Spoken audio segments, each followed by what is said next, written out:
6 sinf tarix ikkinchi mavzu eng qadimgi odamlarning rivojlanish bosqichlari. Odamlar qanday paydo bo'lganligi haqida ilmiy, diniy, afsonaviy va dunyoviy naqllar mavjud bo'lib, biz ularni masalan ilmiy asosda antropologiya va arxeologiya ma'lumotlariga tayangan holda o'rganamiz. Yer yuzida dastlabki odamlar qad-qomati tik tutib yurgan, mehnat qurollarini yasash va ularni ishlatishni bilganligi uchun hayvonot dunyosidan farqlanib turishgan.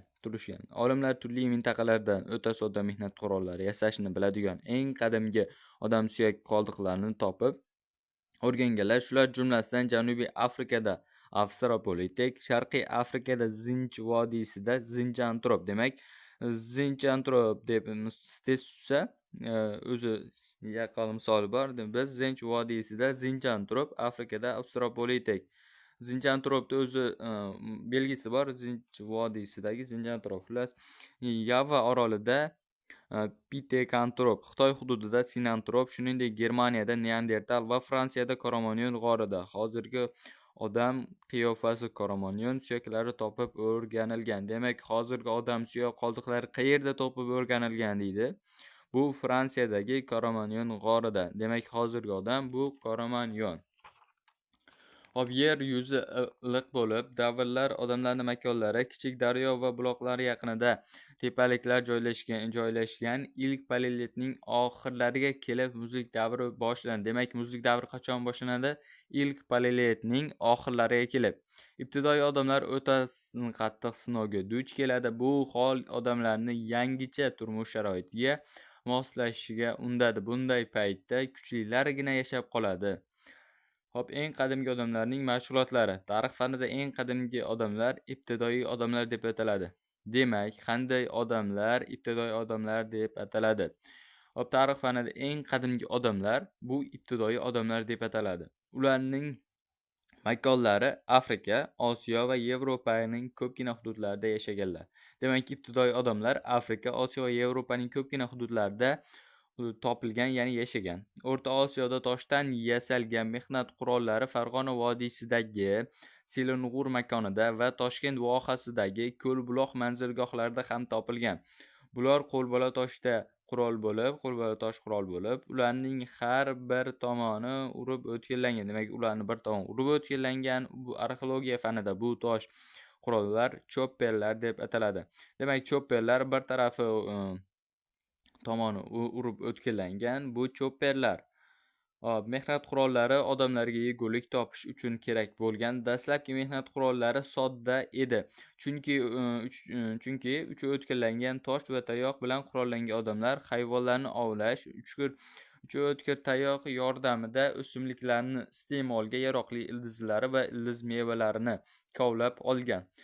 Tabiat insonga nimani inom etsa, odam shuni olgan, topgan yeguligi bilan qanoatlangan. Shuning uchun ham kishilarning eng qadimiy mashg'uloti bo'lgan temirchilik va ovchilik o'zlashtiruvchi xo'jalik deb atalgan. Demak,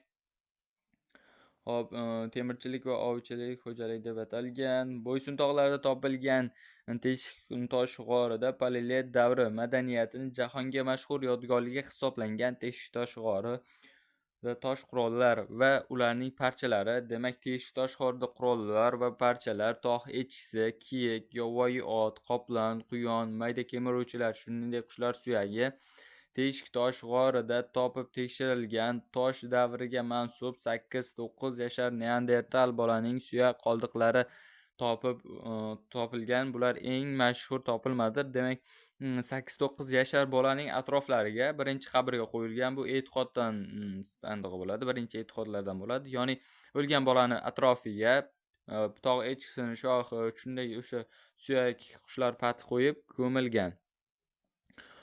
Diniy e'tiqodning vujudga kelishi. Mehnat faoliyati tevarak olam haqida to'plangan bilimlar asta-sekin insonning fikrlash qobiliyati va tafakkurini o'zgartirib boradi. Odamlar o'zlari tushunarsiz bo'lgan hodisa haqida o'ylay boshladilar. Kuni bilan tun, yil bilan fasl almashuvi, vulqon otilishi, yer qimirlashi va tabiiy hodisalarda odam e'tiqodini o'ziga tortgan. Ana shu hodisalar sababli tushuna olmagan inson momaqaldiroq yashin, shamol, yomg'ir kabi kuchlarga sig'ina boshlaydi. Demak, momaqaldiroq yashin, shamol, yomg'iriga sig'ina boshlashgan ekan.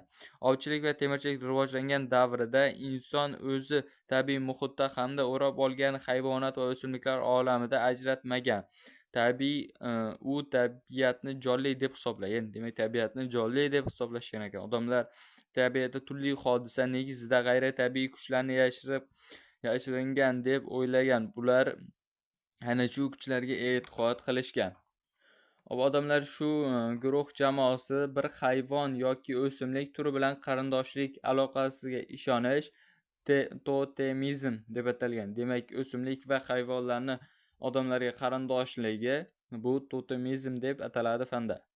Odam o'rab turgan muhitda jonlar va ruhlarning mavjudligiga e'tiqod fani animizm nomini olgan. Demak, animizm bu odamni o'rab turgan muhit, jonlar va ruhlar mavjudligiga ishonish fanda animizm deb nomlangan. Qadimda odamlar u yoki bu buyumlarni omad keltirishga yoxud balo-qazolar bartaraf etishga e'tiqod qilganlar. Bu e'tiqod fetishizm deb nomlangan. So'nggi paleolit davriga oid g'orlar devorlari topib tekshirilgan rasmlar ham qadimgi odamlarning diniy tasavvurlari to'g'risida hikoya qiladi. Bunday rasmlardan eng qadimiylari Ispaniyada Vladimir, Fransiyada Lasco va Boshqoristondagi Kapova g'orlarida topilgan.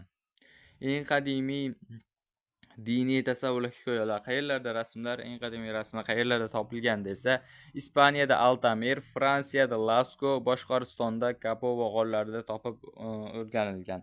Odamlar mazkur rasmlar bo'lajak ovda ularga yordam beradi deb ishonishgan. Rasmlar qarg'ishdan hayvon harakatlariga taqlid qilib, raqsga tushish, ov manzaralari tasviri keltirilgan, nayza uloqtirishni mashq qilganlar.